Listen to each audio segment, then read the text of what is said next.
¿Cómo les va? Que el Señor les bendiga. Muy, pero muy buenos días. Es una bendición poder estar nuevamente con ustedes en esta mañana y bueno, preparados para escuchar la palabra de Dios en este formato de reunión virtual que estamos, bueno, llevando adelante nuevamente en esta nueva etapa de reclusión, de cuarentena, de cuidados especiales, de distanciamiento social, esperando y aguardando que, bueno, la situación vaya mejorando paulatinamente. Mientras tanto, nosotros tenemos que buscar la manera de acercarnos a usted y lo más importante, buscar la manera de acercarle la palabra del Señor en estos tiempos desafiantes que tenemos por delante, ¿no? Pareciera ser que la cosa va a continuar un poquito más de esta manera, por lo menos en la semana que viene. Así que ni bien tengamos novedades sobre algunos cambios, alguna idea de apertura, le vamos a estar informando oportunamente.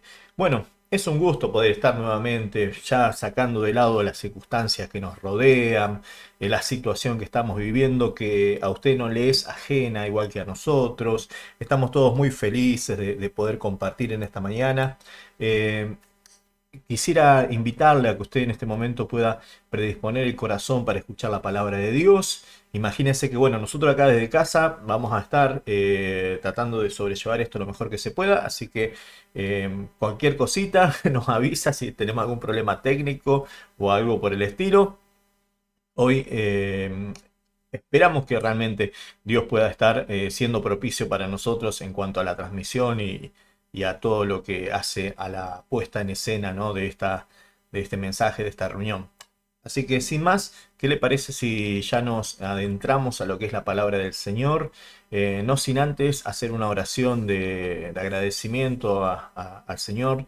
Le damos gracias a Dios. Recién terminábamos de tener este tiempo de adoración con el material que nos quedaba de lo que fue la vigilia de este viernes, cuando por 6 horas estuvimos intentando por lo menos estar al aire de manera continua y con algunos altibajos. Sin embargo, logramos una meta que para nosotros es un gran desafío, una gran batalla y que tiene que ver con esto, ¿no?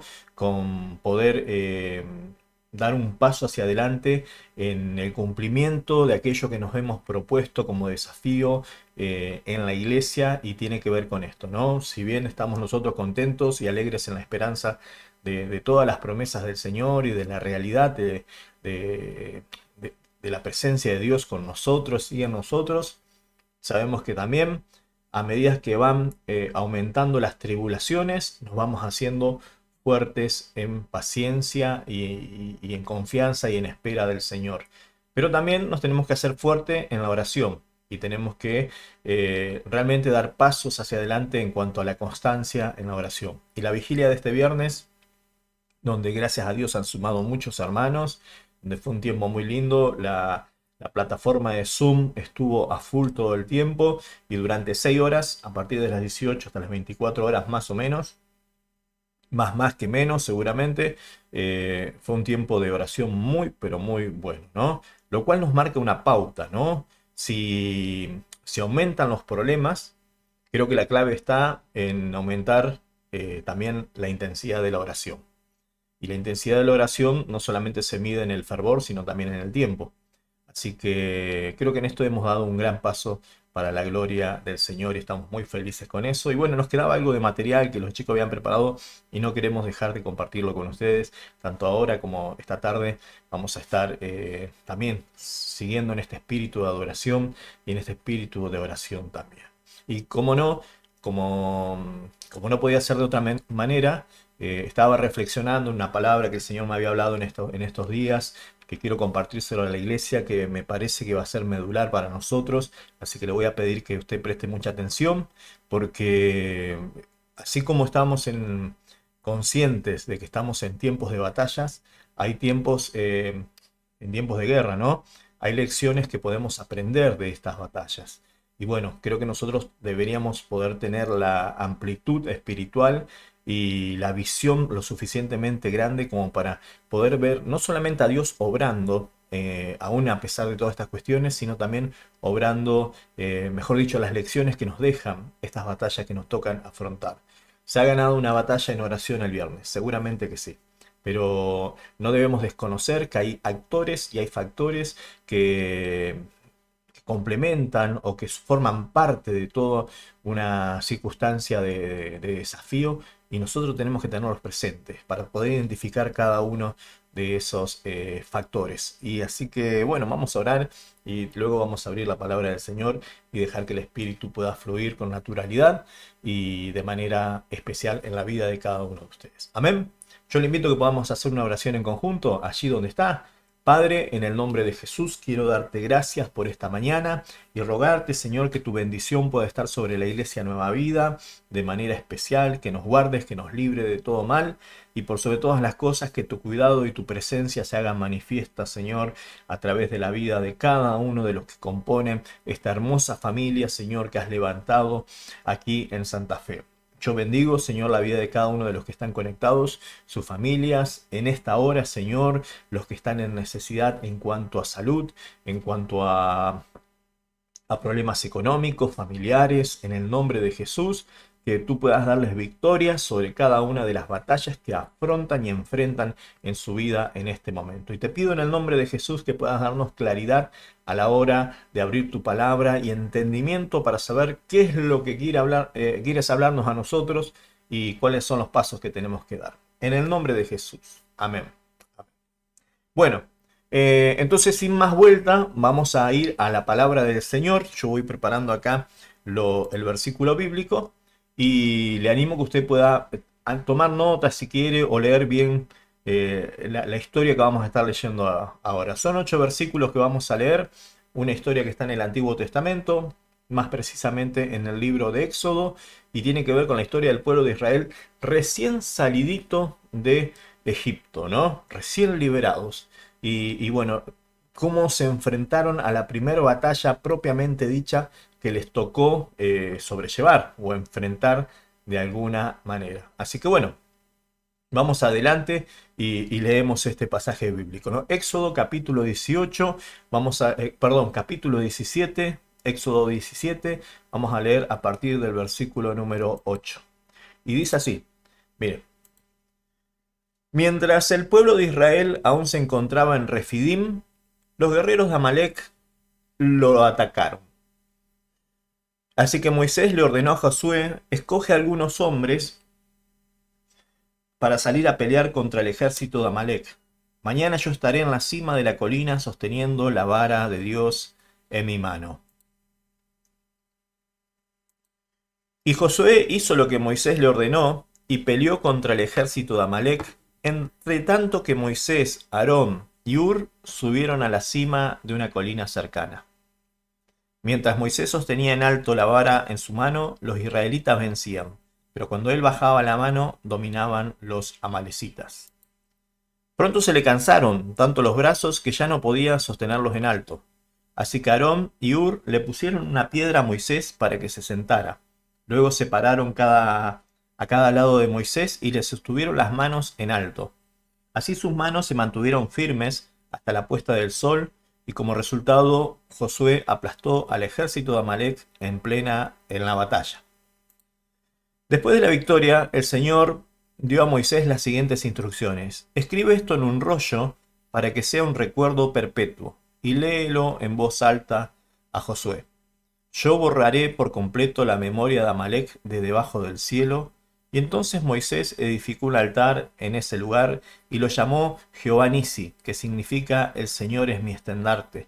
Y dijo: por cuanto han levantado su puño contra el trono del Señor, ahora el Señor estará en guerra con Amalek de generación en generación.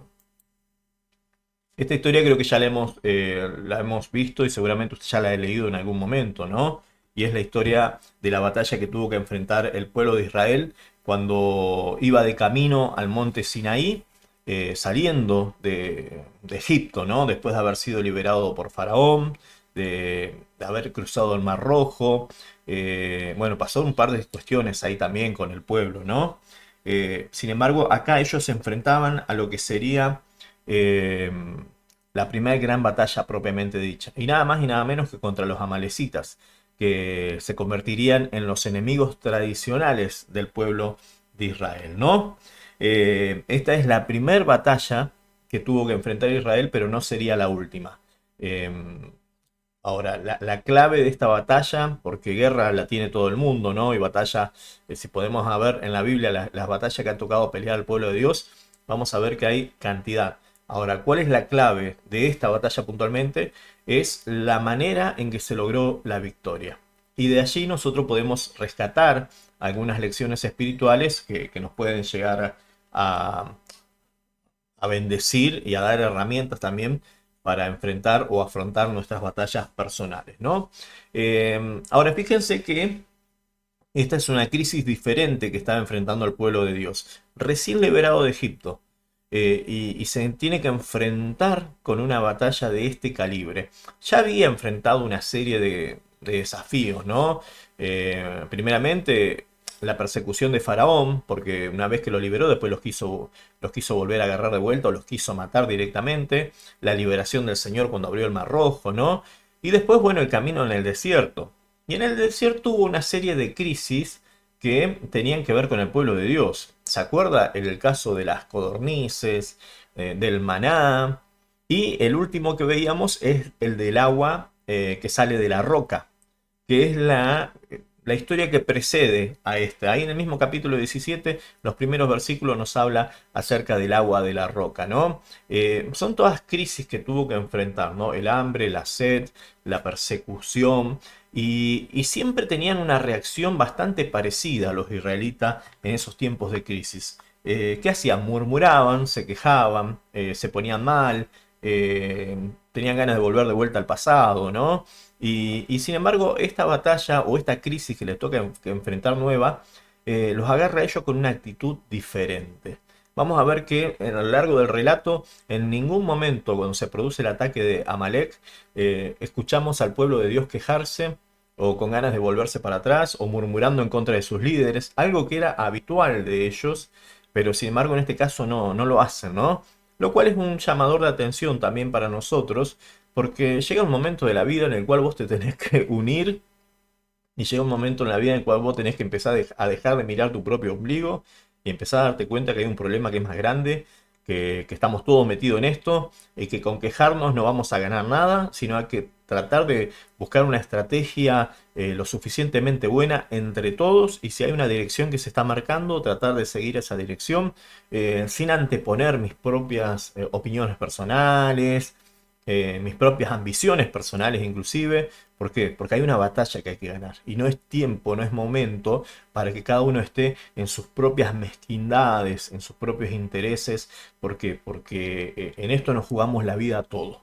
Y creo que esta es una lección ya de entrada nada más importantísima para que nosotros podamos aprender como pueblo de Dios, y darnos cuenta de que hay un momento en el cual sí, nos fastidiamos, nos quejamos, que nos falta el agua, que nos falta la comida, que no me gusta el maná, que quiero codorniz, y bueno, y siempre son la tentación de hablar mal del que está conduciendo, ¿no? Mirá dónde nos trajo, por qué nos movimos de acá, allá estábamos mejor, para dónde vamos a ir. Y bueno, y Dios en su infinita paciencia nos va supliendo nuestras necesidades. Pero ahora esto era diferente. Era un ataque que venía hacia el pueblo de Dios y un ataque que tenía unas características muy particulares, lo cual de alguna forma hizo que el pueblo se concentrara en sobrellevar o en superar esta prueba y no estuviera tan pendiente de lo que a título personal cada uno pensaba o lo mal que le hacía a cada uno de manera personal, ¿no? Así que bueno, yo creo que esto es algo que nosotros tendríamos que empezar a tomar como lección y para aprender bien cómo reaccionó el pueblo de Israel ante este ataque sorpresivo que le tocó en ese momento, ¿no? Los amalecitas, de alguna manera, esta tribu, una tribu nómade, ¿qué quiere decir nómade? Que no tenía un lugar fijo, andaban de lugar en lugar y bueno, se asentaban un tiempo en lugares donde de pronto les iba bien, qué sé yo, encontraban buenos pastos, encontraban algunos manantiales, encontraban algunas cosas que se podían aprovechar y ahí se quedaban un tiempo. Cuando se terminaban los recursos, se iban a otro lado, lo cual los hacía una especie de depredadores de la zona, ¿no? ¿Por qué? porque la economía, la vida de ellos básicamente se basaba en esto, en ir y depredar los otros pueblos, las otras tribus, los otros grupos humanos que encontraban en aquel lugar y los saqueaban, les robaban todo y se sostenían de esta manera, ¿no? Robando, hurtando, saqueando a los demás. Y bueno, cuando vieron que Israel marchaba hacia Sinaí, vieron en Israel eh, una oportunidad, porque encima los veían que llegaban todos fresquitos, recién salidos de la esclavitud, un pueblo que no estaba acostumbrado a la guerra, y estaban llenos de plata, estaban llenos de riquezas. ¿Por qué? Porque se acuerdan que cuando salen de Israel los egipcios le dan, lo llenan de riquezas para que se vayan, ¿no? O sea que venían tranqui, ¿no? Bastante, de alguna manera, bastante cargadito de bendiciones. Y era una tentación para esos enemigos de decir, bueno, acá con esto nos hacemos el día y ya está, son pan comido, ¿no? Sin embargo, las cosas no le fueron tan bien a los amalecitas, ¿no? Ahora bien, algo que tenemos que tener presente nosotros. Así como el pueblo de Israel fue liberado de Egipto, ¿no? De la esclavitud, eh, y en el trayecto se tuvo que enfrentar a este tipo de crisis y a este tipo de batallas, nosotros también, como hijos de Dios que hemos sido liberados de la esclavitud del pecado, debiéramos tener presente que batallas como esta nos pueden llegar a suceder en nuestra vida. Y de hecho, hablamos siempre de la situación en la que estamos viviendo a nivel global como iglesia, y sabemos que estamos en medio de un conflicto tremendo, espiritual, y nosotros tenemos que prepararnos para esto. Y no podemos decir, hoy nos agarró de sorpresa, no sabemos ni cómo vamos a reaccionar, ¿no? No, es un conflicto bravo, ¿no? Entonces, nosotros no podemos cerrar los ojos y decir, bueno, yo si cierro los ojos, si no lo veo, no existe. No, tenemos que tener presente que así como Israel, ni bien salió de la esclavitud, fue atacado por el enemigo, y nosotros también, es muy probable, y es muy probable que vos lo sientas de esta manera, ¿no? Que cuando más te metes en el camino del Señor, pareciera ser que los ataques recrudecen cada vez más, y se hacen más fuerte, y bueno, y la batalla pareciera ser que aumenta. En vez de ir mejorando la cosa, parece que va empeorando, ¿no? Y como que todo se complica, se pone todo medio loco, ¿no? Bueno, vamos a ver en la palabra de Dios a qué se deben todo este tipo de situaciones, ¿no? Para eso vamos a ir estudiando los protagonistas de este conflicto, ¿no? Los factores, los elementos que componen toda esta historia, y de ahí vamos a sacar algunas lecciones espirituales. O sea que téngalo presente. Israel había acampado en Refidim, ya vamos a ver bien qué es lo que significa Refidim, un lugar donde hoy por hoy, dicen los estudiosos, no pueden ubicar exactamente cuál lugar debe haber sido, ¿no? Eh, pero bueno, así lo menciona en el libro de Éxodo. Y allí había tenido el conflicto del agua que salió de la roca, ¿no? Tenían sed, no tenían agua, se quejaron habitualmente. Moisés siguió las instrucciones del Señor, golpeó la roca y salió el agua, y bueno, todos tomaron agua y se les fue la sed, descansaron. Tanto es así que justamente Refidim, el nombre en hebreo, significa lugar de descanso, ¿no? O lugares de reposo.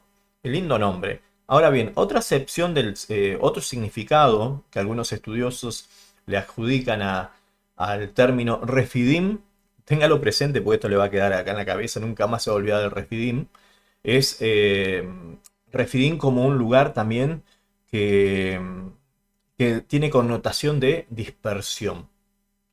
Por un lado, algunos dicen que significa un lugares de reposo, y por otro lado dicen que significa dispersión, Refidim.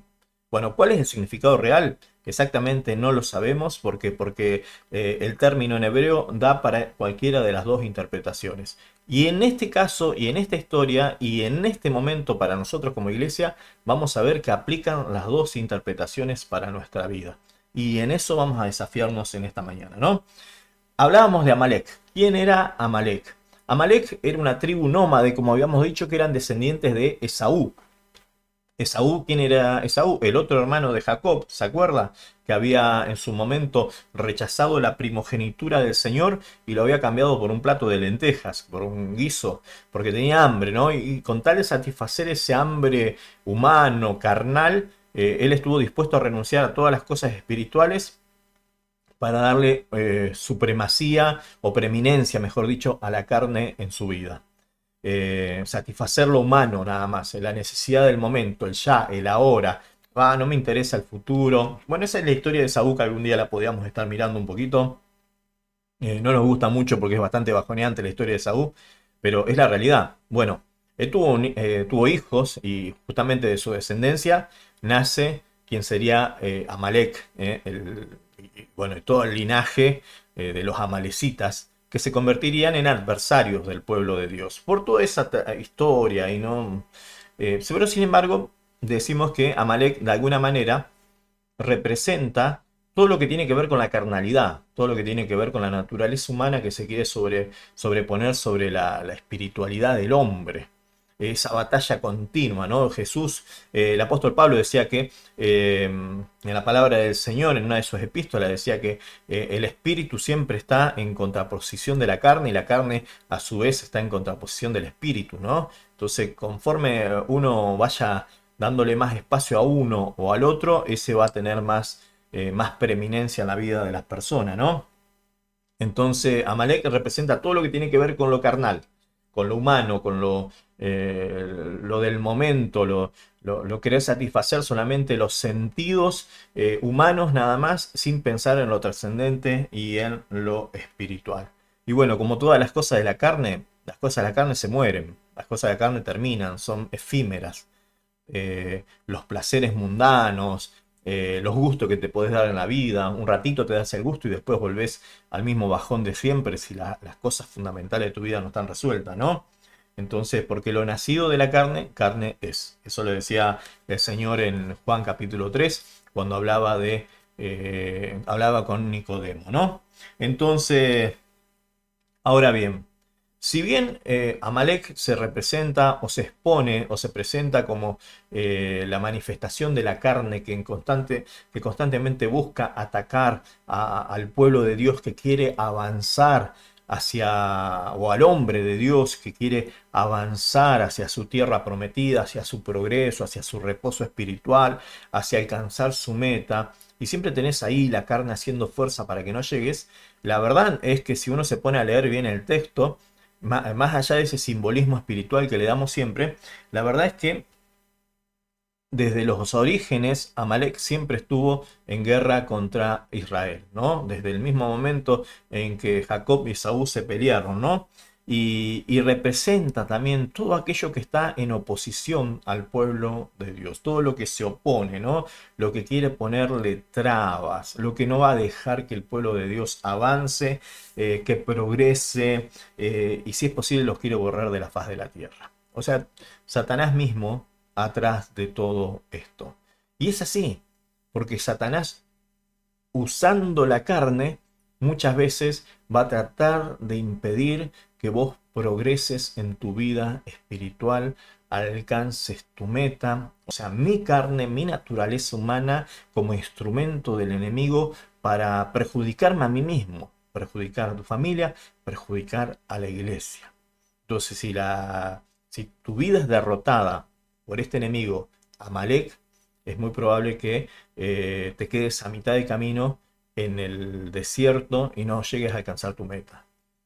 Si nuestra familia personal, eh, no da lugar al espíritu y da lugar a las cosas de la vida carnal solamente, y las cosas del espíritu no son tenidas en cuenta, guarda que no estemos siendo engañados y en realidad estemos perdiendo una batalla nada más y nada menos contra uno de los grandes enemigos del pueblo de Dios, ¿no? Y ni hablemos como iglesia.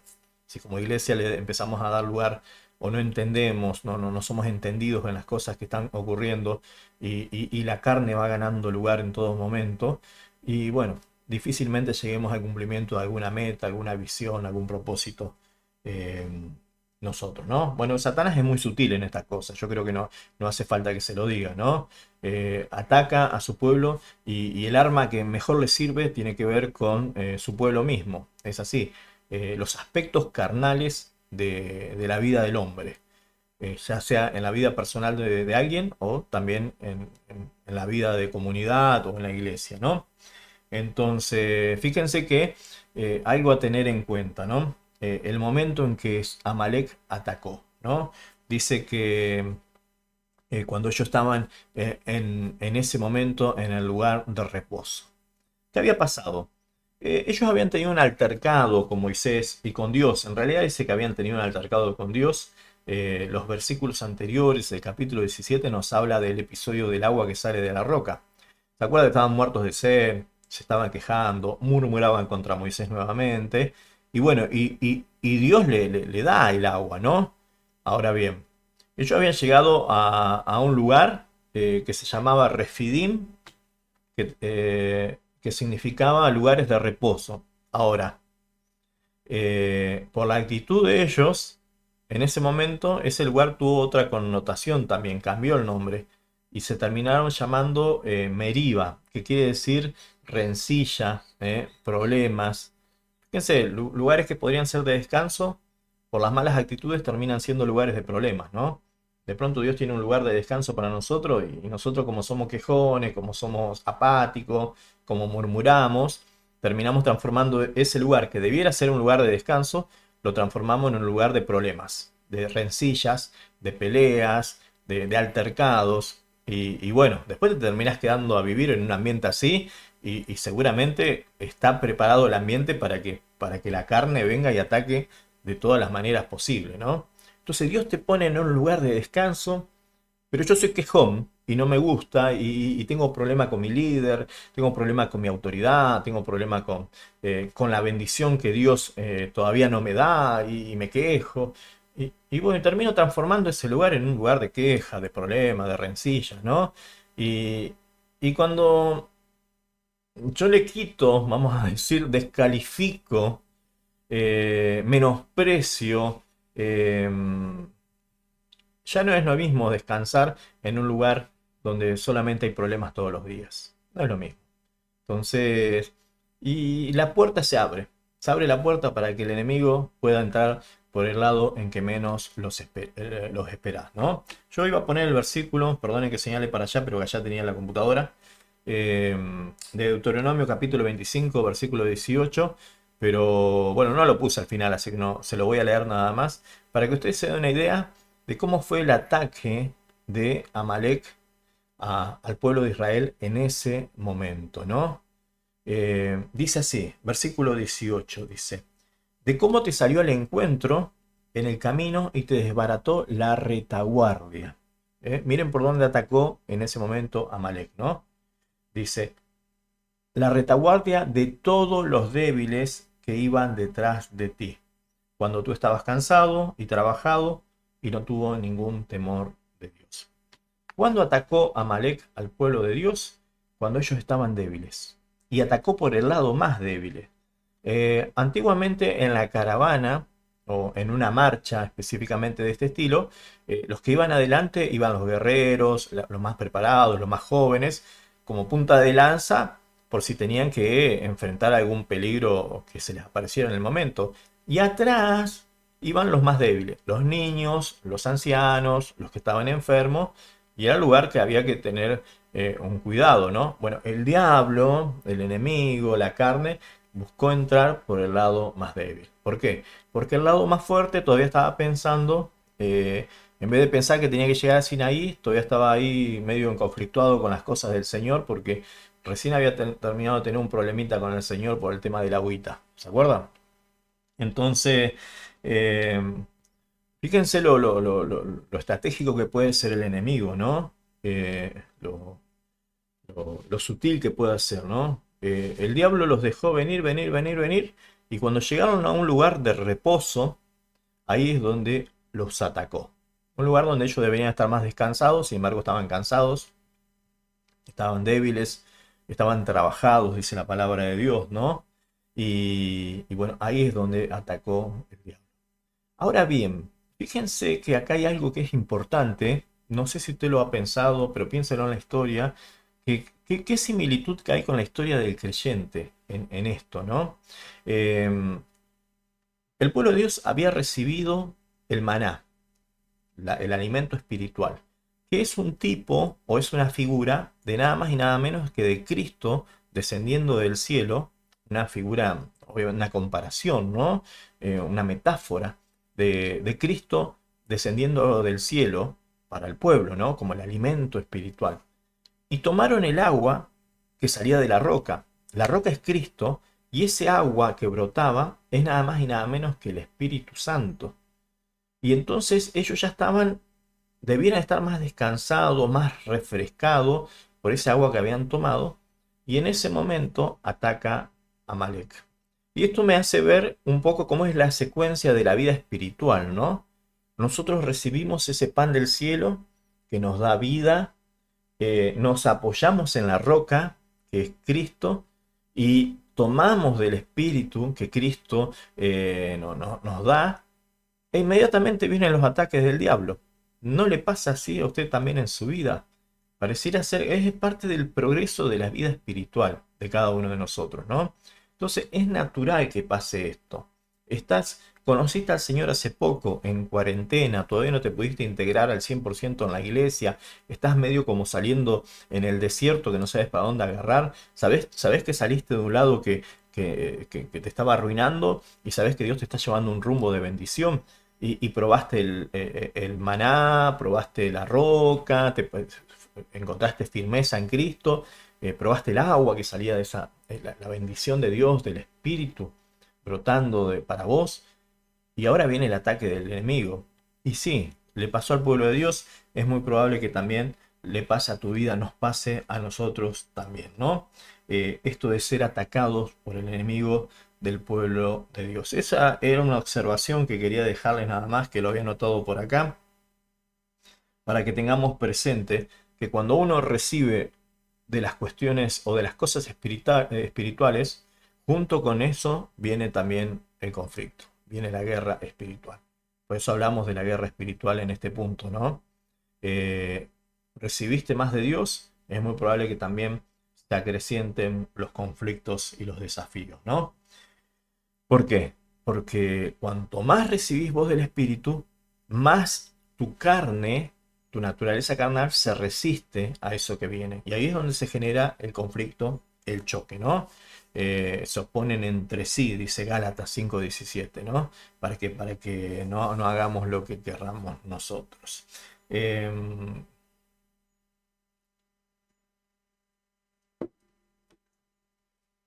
Por eso también los que no están en Cristo, es muy probable que esta experiencia no la vivan. ¿Por qué? Porque no tienen, digamos, este proceso, este caminito. Si no están en el Señor, no tienen este tipo de conflictos. Este tipo de guerra solamente la viven los hijos de Dios. O sea que no esperes que desde afuera o el mundo te entienda o comprenda lo que vos estás pasando.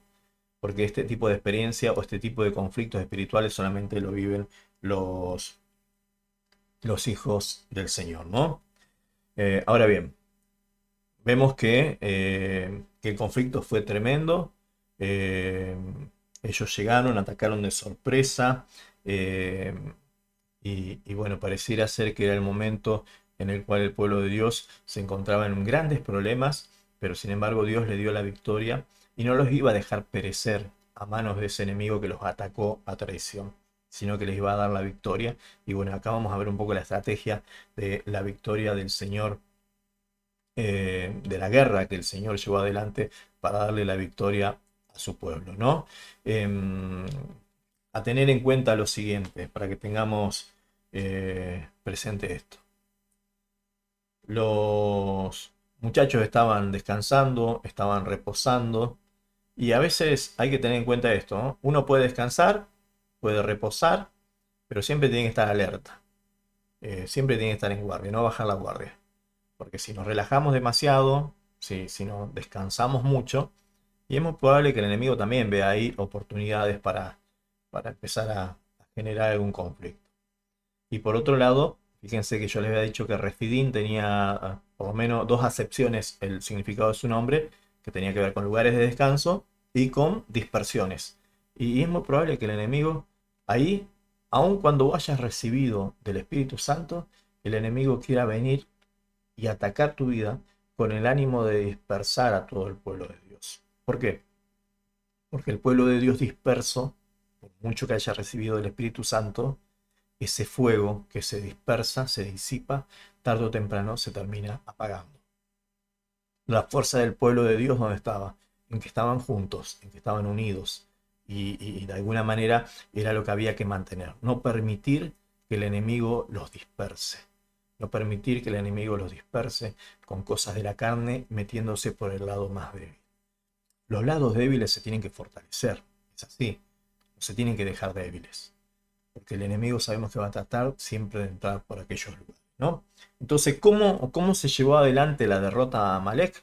Bueno, primero, dice, permítame volver a mí acá para guiarme con el versículo bíblico, pero dice que Moisés en el versículo 9 le ordenó a Josué que elija algunos hombres para pelear, mientras él iba a estar en la cima con Aarón y Hur y la vara de Dios en su mano. Tenga presente todos estos nombres: Josué, Moisés, Aarón, Hur y la vara de Dios también, que no es un nombre, pero es un elemento importante que vamos a estar mencionando acá, ¿no?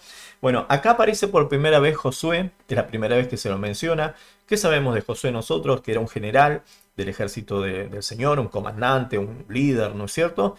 Y era el ayudante de Moisés. Después iba a terminar siendo el sucesor de Moisés, pero en esta, digamos que es su primera experiencia militar. Y le dice Moisés que le elija hombres para salir a pelear, ¿no? Empezaba el ataque, estaban totalmente, los tomó de sorpresa. ¿Qué hacemos? ¿Qué hacemos? Y Moisés activa y lo llama a su ayudante, a la persona de confianza, el que tenía más cerca, el que había visto de alguna manera que era un hombre fiel, que se daba alguna idea, que buscaba del Señor, y le dice: ¿te animás en este nuevo desafío? Buscate unos colaboradores y vamos a enfrentar este problema, ¿no? Pero no vas a ir solo, porque yo voy a tomar mi puesto en la batalla desde otro ángulo y vas a ver que ambos, batallando en el mismo espíritu, le hacemos fuerza a esto y lo sacamos para adelante, ¿no? Sí, dale, fenómeno, dijo Josué, y se buscó hombres. ¿Qué llamó? Seguramente voluntarios, ¿no? Es muy probable que no tenía un ejército organizado en ese momento. Recuerden que ellos eran todos esclavos recién salidos de Egipto, ¿no? Y es muy probable que ahí muchos voluntarios se hayan sumado. Lo cual nos habla, miren, que en tiempos de batalla no hay mucho tiempo como para la burocracia. Hay cosas que hay que resolver en el momento. Y hay cosas que hay que resolverla con el corazón en muchos de los sentidos. Especialmente lo que tiene que ver la parte práctica, ¿no? En lo que tiene que ver la parte ejecutiva de muchas cosas. Si tenemos que esperar que los muchachos hagan una especie de periodo de instrucción militar, una especialización, algunos se especializan en la espada, otro en la lanza, otro en el escudo, otro estudie estrategia de guerras amalecita, otro haga un estudio de la historia de los conflictos del pueblo de Dios, iba a llevar mucho tiempo. Nos comía Amalek, de a poquito. Entonces hubo que, de alguna manera, como estas batallas, ¿no?, que estamos llevando nosotros en plena cuarentena, donde de pronto, sin ser ingenieros de sonido, sin ser ingenieros ni diseñadores gráficos, nada, tenemos que salir a ponerle el pecho, porque de eso se trata, ponerle el pecho a la situación. Y, y si Moisés lo eligió a Josué, es porque sabía que Josué era un hombre decidido, era un hombre que le ponía el pecho a las balas. Quizás no estaba del todo instruido, quizás no era el más capacitado de todos, pero era el que le ponía voluntad, era el que tenía actitud para el aprendizaje, y por sobre todas las cosas era el que acompañaba. Y aunque no estaba tan cerca como Moisés de las cosas del Señor y de los entendimientos que tenía Moisés y de las revelaciones, y el tipo tenía ganas. Y él quería estar ahí cerca, y siempre estaba cerca de donde estaba Moisés, para aprender, para instruirse, para ser ministrado. Y toda esa influencia de ese liderazgo probablemente estaba siendo reflejada ya en la vida de Josué, ¿no? Que de pronto por ahí se movía como Moisés, consideraba cosas como las consideraba Moisés. eh, Moisés es un tremendo mentor para la vida de este Josué. Cuando le llegó el momento, sin tener todos los títulos, y sin tener todas las calificaciones, digamos, que le podría dar una escuela militar, él tuvo que tomar la posición, agarrar el liderazgo, entusiasmar con esa visión a otros que ya lo habían visto a él, que era alguien confiable, y lo siguieron y salieron a la batalla, ¿no? Josué representa de alguna manera, espiritualmente hablando, representa lo que sería Cristo dirigiendo a su pueblo o dirigiendo a sus siervos hacia una batalla, ¿no? Cuando el diablo ataca, el Señor es el que se pone al frente de la batalla y nosotros vamos atrás de él. Nosotros, yo creo que, no sé si seremos como Josué. Yo quiero creer que en esta batalla que estamos viviendo es el Señor el que está adelante y nosotros solamente nos toca sumarnos, seguir sus directivas y esperar que Él nos dé la victoria, ¿no? Entonces, si así como Satanás usa su fuerza, sus recursos para atacar el pueblo de Dios, déjame decirte algo. Las fuerzas, los recursos, eh, el ejército del Señor en este momento somos nosotros. Así que si estamos en batalla, ¿quiénes son los que tienen que salir a la batalla? Somos nosotros. Nos dirige Cristo, una representación de Cristo es Moisés en el monte también, intercediendo, todo bien, pero los que tienen que pelear la batalla acá somos nosotros. Es decir, la batalla de la carne en tu vida, está el Espíritu de Dios para guiarte, para darte victoria, para orar por vos como conviene, para darte gozo, para fructificar en tu vida, pero el que tiene que tomar las decisiones de salir a pelear sos vos. El que tiene que pararse y enfrentar cara a cara al enemigo sos vos. Con ese respaldo, claro, con esa promesa, pero la batalla no la vas a poder eludir mucho tiempo más. En algún momento vas a tener que decidirte y enfrentar las cosas como son. Así es la vida. Lamentablemente así son las cosas, ¿no? Entonces, de alguna forma, eh, esta batalla se gana en la fe. Pero también, por más que se gane en la fe, hay recursos y hay medios y hay elementos que son los que se ven en el día a día. ¿Cuáles son los medios que usó eh, Josué para ganar esta batalla? Y llamó a otros hombres. Es así. Llamó a otros hombres. Entonces, esto no tiene mucha más interpretación. Hermanos, la batalla se gana con la colaboración de todos, con la colaboración de otros, con el que otros se sumen. Entonces acá no es que él agarró y dijo, bueno, vamos a buscar una estrategia espiritual, vamos a pedir que nos mande, eh, no sé, alguno de los otros pueblos, algún armamento. No, él lo que tenía a la mano. ¿Y sabes qué? Lo que tenemos a la mano en este momento, lo que vos tenés a la mano en este momento, son tus hermanos, son tu iglesia. Estos son los recursos de la fe que tenemos en este momento. La iglesia cuenta con vos como el recurso para salir adelante de esta batalla.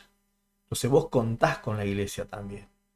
Dios nos ayuda, Dios nos guía, Él nos inspira y Él nos da la victoria. Pero quienes van a batallar vamos a ser nosotros en todo sentido, ¿no?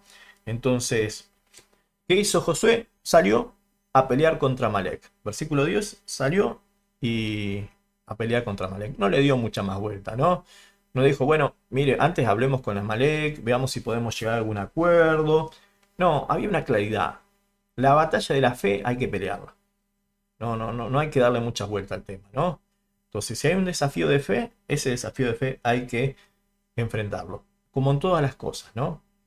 Eh, Todo lo que decimos que tenemos fe, lo tenemos que demostrar a través de nuestras obras, a través de nuestros hechos. Si usted tiene fe, se tiene que ver reflejado en lo que está haciendo. Si ellos creían que iban a ganar, tenían que salir a pelear, ¿no? Entonces, ahora bien, estaba claro que ellos estaban motivados. Miren cómo son las cosas, ¿no? Cómo de pronto Dios prepara todas las situaciones y uno podría pensar, oh, tan tranquilo que estaban y justo vino este Amalek a venir a romper el panorama. ¿Eh? Como el diablo, ¿eh? Siempre viene y te aparece de sorpresa. Pero mire que para Dios no hay sorpresa. Porque podrá haber sido muy sorpresivo el ataque de Amalek, pero la realidad es que ellos ya habían tomado el agua que salió de la roca. Es así. Dios nunca va a poner una tentación que no podamos soportar, ¿no? Porque justamente con la tentación también va a dar la salida, dice la palabra del Señor. Entonces, a veces nos enfocamos en lo negativo de que nos haya atacado Amalek. Mirá cómo me viene a pasar esto. Pero no nos ponemos a mirar en lo que Dios ya proveyó para que nosotros sobrellevemos esta batalla e inclusive la ganemos. Nos dio a beber del agua de la roca, mi viejo, estamos frescos. Estamos medio agotados por las circunstancias, que esto, lo otro, pero estamos refrescados. Todas las semanas, hoy no nos podemos congregar porque nos cortaron las piernas, porque ahora no podemos estar en presencial. Pero el Señor todas las semanas te da la posibilidad de que si tenés internet, te puedas conectar todas las semanas y recibir también ese refresco, esa vida para salir a enfrentar la batalla de tu vida. Entonces tenemos una cercanía, tenemos un teléfono, tenemos algo, tenemos como para estar cerca uno de otros, ¿no? Eh, si no, no había manera. Fíjense que Josué en su propia fuerza, por más que los haya juntado sus voluntarios y haya tenido todas las ganas, si él no hubiese tomado esa agua de la roca, y no iba a estar con todas las pilas como para enfrentar esa batalla. O sea que esto nos da la pauta de que sin el Espíritu de Dios, por mucha gente que vos tengas y por muchas ganas que le pongas, sin el Espíritu de Dios, difícilmente lleguemos nosotros a tener la victoria en cualquier batalla de la vida. ¿Me está entendiendo? Espero que sí, ¿no? Por otro lado tenemos a Moisés. Moisés que representa de alguna manera el espíritu de oración, el espíritu de intercesión. ¿Se acuerda del viernes en la vigilia, no? Llegaban las 12 de la noche y algunos teníamos los ojos cruzados, estábamos medio agotados. ¿Viste cuando estás ya medio que tenés sueño y te cansás y se te empieza a desfigurar la cara y se te empieza a despeinar todo, ¿viste? Algunos estaban fresquitos, lozanos, radiantes, impresionante. Otros no, estábamos ya reagotados en todas estas cosas, ¿no? Pero bueno, es la batalla. Y a veces estar en la batalla, muchas veces permanecer, continuar en esto, termina de alguna forma cansando el cuerpo, ¿no? Ahí tenemos a Moisés en el monte, dice, yo voy a ir al monte, a la cima, a la cumbre, ya vaya dándose una idea de lo que va representando cada cosa, ¿no? Podríamos pensar que Moisés también es Cristo en su función de intercesor por nosotros en este momento, ¿no? El Señor peleando en los dos frentes, dirigiéndonos a la batalla, pero al mismo tiempo fortaleciéndonos e intercediendo por nosotros allí como gran intercesor, ¿no? Entonces, tenemos a Moisés que está allí batallando, subió él, subió Aarón y subió Hur, ¿no? Ahora, y la vara de Dios llevó también. Yo voy a estar con la vara de Dios en mi mano, ¿no? Y dice que mientras Moisés levantaba la mano, levantaba la vara, obviamente, suponemos que es la mano donde tenía la vara, Israel prevalecía. Pero cuando bajaba la mano o se le cansaba la mano, eh, Israel como que retrocedía en la batalla, ¿no? Una figura gráfica de lo que es el avance del Evangelio, el retroceso del Evangelio, conforme estén, digamos, ordenadas las cosas en el ámbito de lo espiritual, ¿no? Vamos a decirlo de esta manera. Si la cosa está en alto, vamos para adelante. Si ya se bajonea allá arriba el asunto, y es muy probable que la cosa se bajonee también acá abajo, ¿no? Ahora, algo para tener en cuenta. Él dice que mientras levantaba la mano y en la mano tenía la vara, Israel ganaba, prevalecía, avanzaba. Ahora, la vara de Dios, que era el instrumento que Moisés tenía en sus manos y por el cual de alguna manera Dios había hecho un montón de prodigios. ¿Se acuerda cuando abrió el mar rojo? Extiende tu vara, golpea con tu vara la roca, ¿no es cierto? Golpea con tu vara el río para que se convierta en sangre. Ahora bien, no era una varita mágica, no era un elemento místico. En el contexto que estábamos nosotros ahí, en la historia del pueblo de Dios, donde no había arca, donde no había templo, donde no había tabernáculo todavía, de alguna manera esa vara viene a simbolizar la presencia del Señor, ¿no? La presencia del Señor que está involucrado eh, en la situación que están viviendo ellos. Entonces simplemente es un símbolo de que Dios estaba metido en el asunto. Ahora bien, Moisés levantaba la vara en alto y el pueblo veía que la vara estaba ahí arriba. Dios está acá con nosotros, y eso los terminaba de fortalecer, los animaba, los motivaba y le daban para adelante. Ahora, cuando ya no veían la vara levantada, se preguntaban, ¿qué pasa? ¿Dios ya no nos acompaña más? Se terminó, la batalla sigue y el Señor ya no está con nosotros. Vieron que a veces nos agarra como ese quickie, ¿no? Es decir, por ahí cuando vemos algo que de alguna manera nos señalice de que el Señor está en el tema, nos motivamos y le damos para adelante. Pero cuando hay esos silencio de Dios, que miramos para todos lados, no vemos nada, y nuestra fe empieza a flaquear, ¿no? Che, ¿será que Dios está con nosotros? No sé, viste, yo no escucho la respuesta de Dios, hace mucho que oro y no veo nada.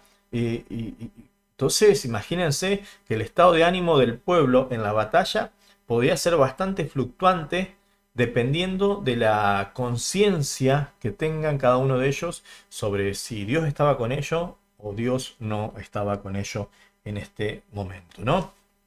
Entonces, Moisés tenía que levantar su mano. Ahora bien, el versículo dice que Moisés levantaba la mano, señala una sola mano. ¿Qué quiere decir? Que aparentemente el acto profético, por decirlo de alguna manera, que él realizaba era el siguiente: levantaba su mano con la vara y él la sostenía, ¿no? La presencia de Dios firme. Ahora, ese brazo se cansaba, así que probablemente se hubiera agarrado el otro brazo y lo sostenía. Pero llegó un momento en que se cansaron los dos brazos. Y entonces, en ese momento que se cansaron los brazos de Moisés, se las vio en figurita. ¿Por qué? Porque imagínense si él hubiese subido solo a ese lugar con la vara de Dios y no lo hubiese acompañado Aarón y Hur en esa batalla. Ya está, se cansaron los brazos, no había más nada que hacer. Y es muy probable que el pueblo de Dios hubiese experimentado una derrota, pero catastrófica, sobre su vida. ¿Por qué? Porque ya no iba a tener la certeza ni la seguridad de que Dios estaba en el asunto y los estaba respaldando en la empresa que habían o en el proyecto que estaban llevando adelante. Por eso era imperioso que Moisés sostuviera la vara de Dios en alto. Y es imperioso que el líder, el hombre de Dios, en la cumbre de la comunión con Dios, siempre tenga como énfasis tener el nombre de Dios en alto por sobre todas las cosas. Ahora, mantener el nombre de Dios en alto no es un trabajo fácil. Cansa, agota.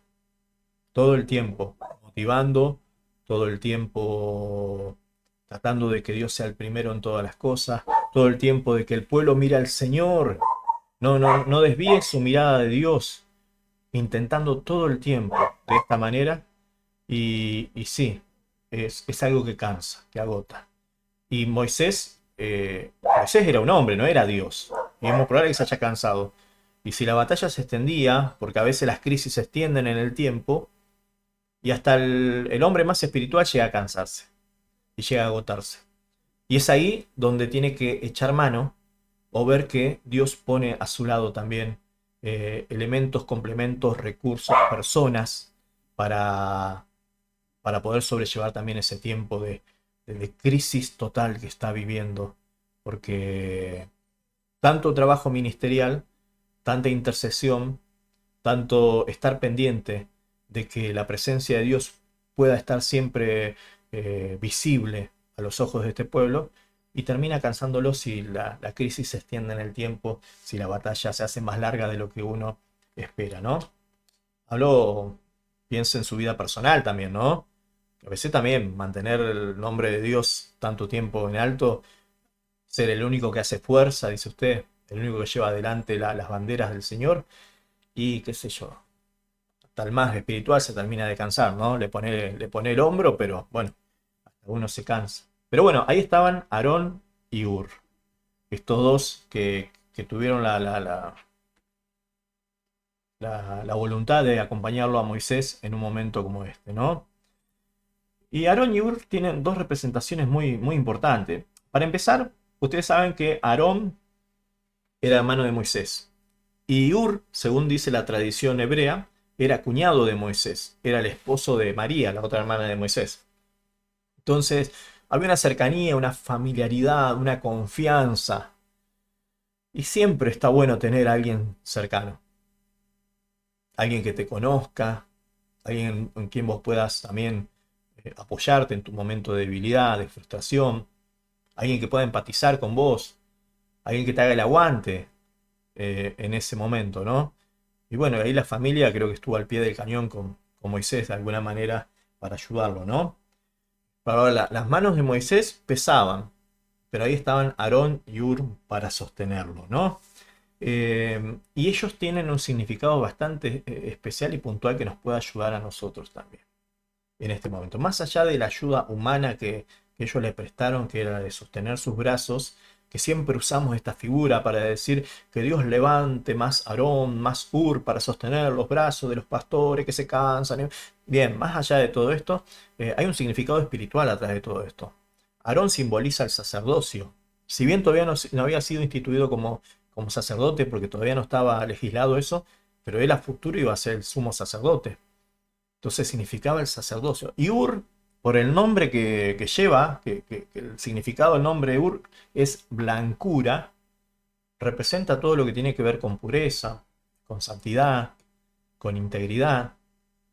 Y entonces la batalla por sostener en alto el nombre de Dios en medio de una crisis que se extiende en el tiempo va a ser de alguna manera ganado cuando tengamos nosotros la certeza de que es la presencia de Dios la que tiene que estar en alto, que no depende de mí, y mi fuerza, o mejor dicho, Moisés seguramente había tomado el agua de la roca, probablemente porque tenía sed como todos los otros, sino que mis fundamentos están justamente en esto, en una vida consagrada al Señor y en una vida que se maneja en santidad para Dios.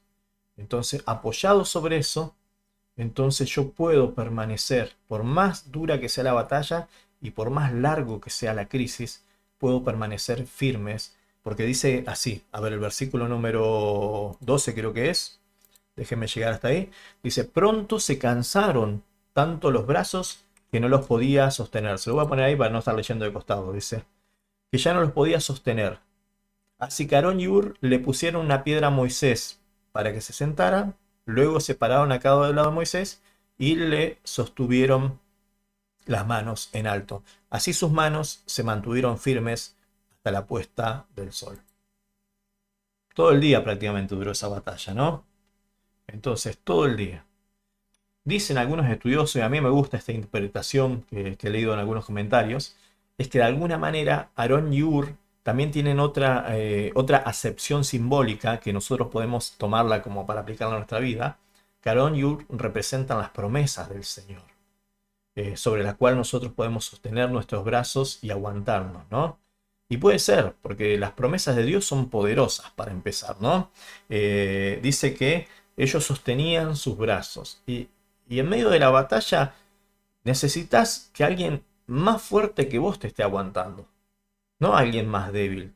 Entonces las palabras de un hombre, las propuestas humanas, los planes personales, pueden aguantar un tiempo, pero yo necesito sostener, que sostengan mis brazos, eh, verdades que son mucho más poderosas que las simples promesas de una persona. Y las promesas de Dios son poderosas. Y entonces si a mí me están sosteniendo las promesas de Dios, y por más que se cansen mis brazos van a permanecer levantados en alto, ¿no? ¿Por qué? Porque las promesas de Dios son firmes. Es así, no se mueven. Dice, así estuvieron sus manos firmes hasta que se puso el sol. ¿Cómo pudo estar firme Moisés? Y porque estaba sostenido por la palabra del Señor.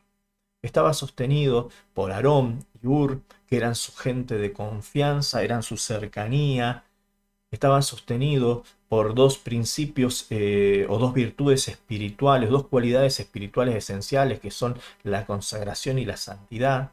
Y entonces es fácil, bueno, no es fácil, vamos a decir, va a traer como consecuencia que nuestro esfuerzo por mantener el nombre de Dios en alto en cualquiera de las batallas que nos toque enfrentar, lo podamos hacer con firmeza y sosteniéndolo hasta el final. Amén. Entonces, Fíjense lo que fue el ataque del enemigo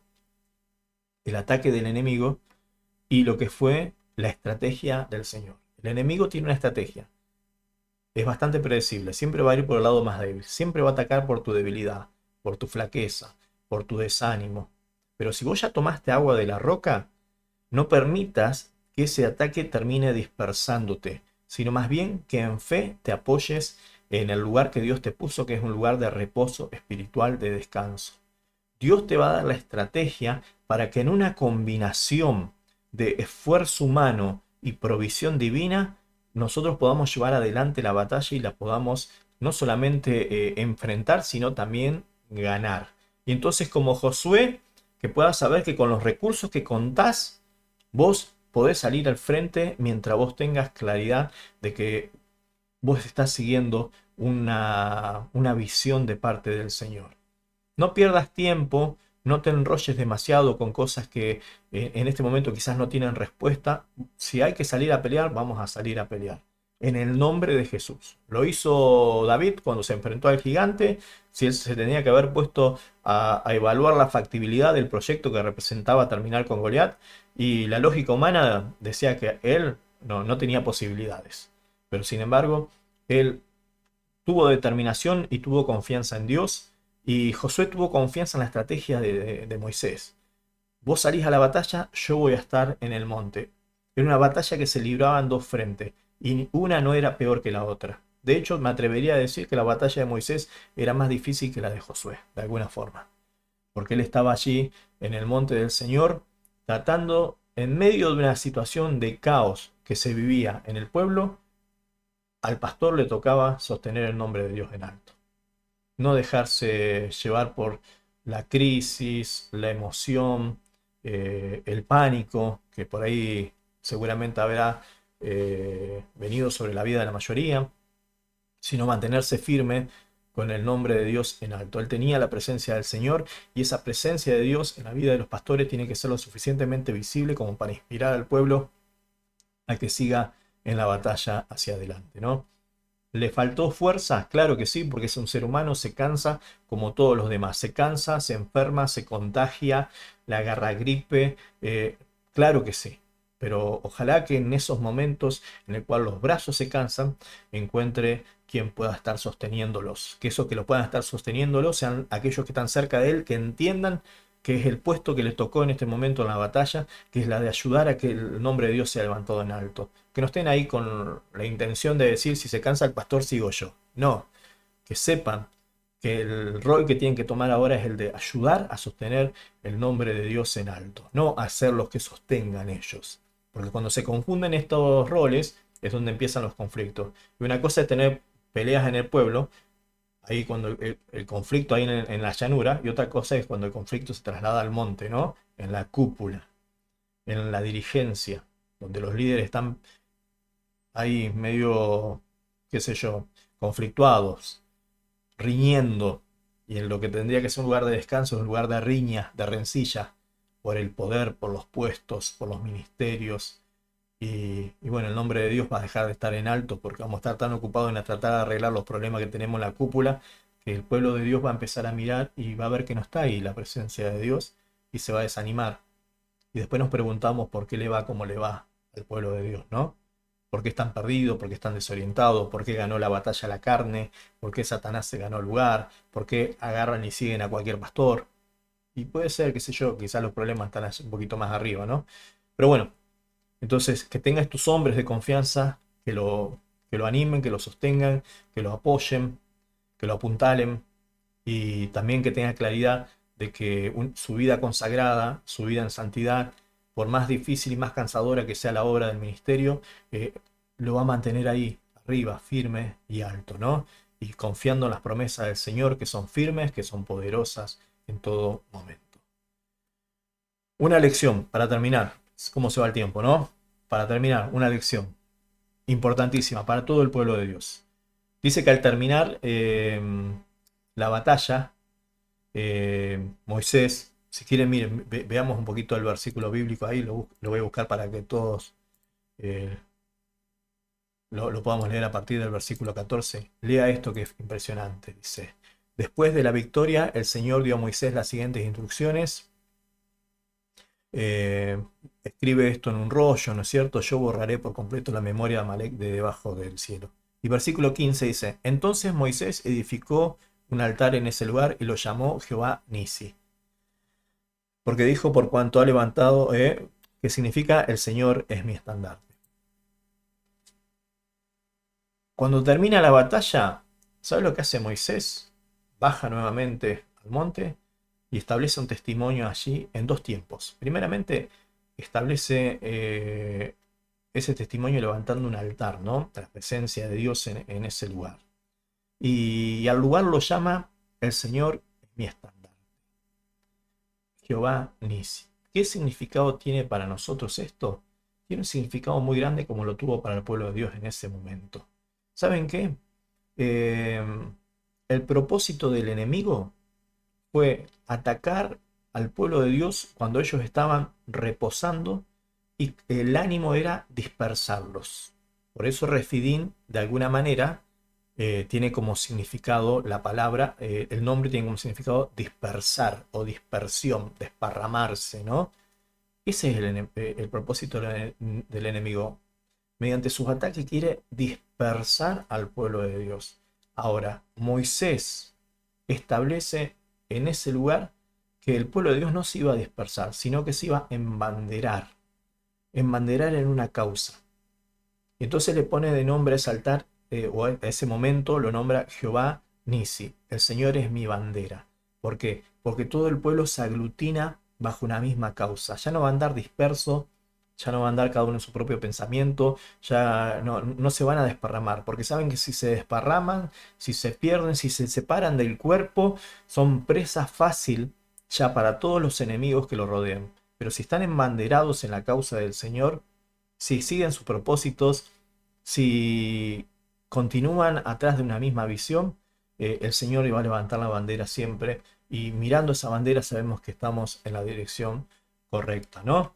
Hay un montón de lecciones que podemos aprender de esta batalla y las necesitamos porque estamos viviendo estos tiempos de guerra espiritual tan tremendos y necesitamos que Dios nos pueda fortalecer, ¿no?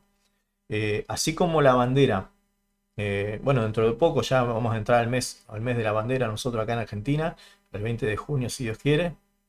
Así como las banderas de alguna manera son el símbolo sobre el cual los ejércitos se encolumnan, los países se identifican, bueno, el Señor tiene que ser nuestra bandera, nuestro símbolo sobre el cual nosotros estamos identificados.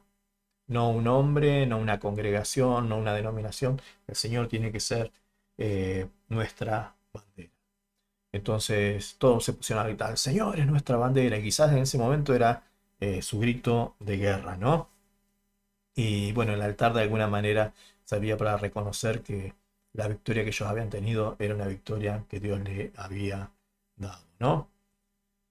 En Refidim, en el lugar de la dispersión, Jehová Nisi, de alguna manera el Señor es mi bandera, viene a significar que el Señor es el estandarte alrededor del cual se reúne todo el pueblo. No anda disperso, no anda desparramado. Después de esa tremenda batalla que costó mucho, costó toda una jornada prácticamente, entre los que estarían al frente y entre los que intercedían en el monte, se quedó bien claro que ellos no podían dar lugar al enemigo para que el enemigo los disperse, sino que tenían que estar unidos bajo una misma bandera, ¿no? Entonces, ¿qué podemos aprender nosotros? De todo podemos aprender esto. Así que ojalá que el Señor en este momento pueda estar dándonos claridad y luz sobre este tiempo que estamos viviendo y podamos aprender también lo que necesitamos en cuanto a seguir adelante, ¿no? Yo le invito a que hagamos una oración y pongamos este tiempo en las manos de Dios. Dejemos que ahora el Espíritu Santo ministre su vida. El agua de la roca empieza a fluir sobre vos para darte descanso, para darte reposo. Si estás en medio de una situación de rencilla, de conflicto, estás quejando, bueno, que ahora el agua del Espíritu pueda dar reposo a tu vida.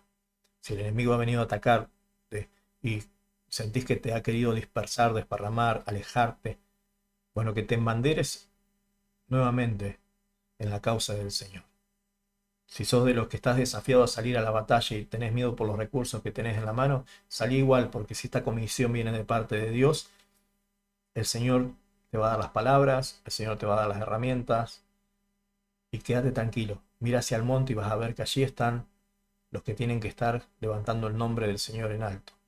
Esta causa es la causa del Señor y por eso nosotros no nos vamos a rendir, y por más que el enemigo quiera venir a atacar por lados más débiles, nosotros vamos a estar fortalecidos en este lado. Amén. El Señor tiene poder para salvar a su pueblo, por más que nos toque a nosotros andar en este tiempo transitando, transicionando también hacia una etapa de nuevos moveres del Señor, y sintamos que por el momento estamos medio flacos de defensa, el Señor nos va a fortalecer y nos va a afirmar, ¿no? Cuando sientas que tus brazos se cansan, como se cansó los de Moisés, que sepas que Dios te va a bendecir con gente que está ahí siempre dispuesto a colaborarte, a sostenerte, para mantener eh, en alto el nombre del Señor. Creo que no nos queda ninguna duda que sin Aarón y sin Ur, probablemente la batalla de Refidim se hubiese perdido. Es así. Entonces todos son importantes. Todos cumplen un rol dentro del cuerpo de Cristo, dentro de esta historia que el Señor está escribiendo. Entonces, si estamos todos metidos en la misma batalla, embanderémonos en una sola causa. No haga cada uno su propia batallita, porque si no, en esa división, en esa dispersión, el enemigo se hace fuerte. Amén. Señor, en el nombre de Jesús, Señor, hoy queremos orar por cada uno de los que están librando batallas en su vida. Queremos orar por aquellos que han enfrentado conflictos a lo largo de este tiempo. Y queremos orar por tu iglesia, Señor, para que tenga el entendimiento y la luz para saber los tiempos que estamos viviendo. Oramos por nuestras vidas, que a veces nos cansamos, nos agotamos. Oramos y damos gracias por los Ur, por los Aarón que has puesto delante, cerca nuestro, Señor. Pero por sobre todas las cosas, Dios, queremos pedirte una fortaleza especial para la iglesia en estos tiempos de batalla. Que en el nombre de Jesús, Señor, vos fortalezca los brazos de aquellos que están enfrentando en este momento situaciones de conflictos tremendas, y para guiar, para sostenerse, para inspirar, para motivar a otros, que en el nombre de Jesús no decaigan, que se mantengan firmes, aunque la batalla allí abajo pareciera ser que recrudece. La firmeza de ellos va a marcar una diferencia sobre ese pueblo que tiene que conducir, sea su familia, sea su ministerio, sea su iglesia, en el nombre de Jesús. Y que los que les toca en este momento en el llano librar la batalla se sientan respaldados, se sientan avalados, y aunque sean pobres los recursos que tienen en sus manos, son poderosos y están puestos en tus manos, Señor, para la victoria que tienen que alcanzar. Los bendigo, Señor, en el nombre de Jesús. Gracias por este tiempo, gracias por tu palabra, en el nombre de Jesús. Amén y amén. Que el Señor nos bendiga, hermanos. Puede dejar su comentario, su pedido de oración ahí en el muro. Lo invito a que esta tarde pueda estar escuchando también la palabra de Dios y bueno, meditamos sobre esa palabra. Cualquier cosa nos estamos hablando y bueno, que Dios nos dé victoria en estos tiempos de batalla. Amén. Señor les bendiga mucho.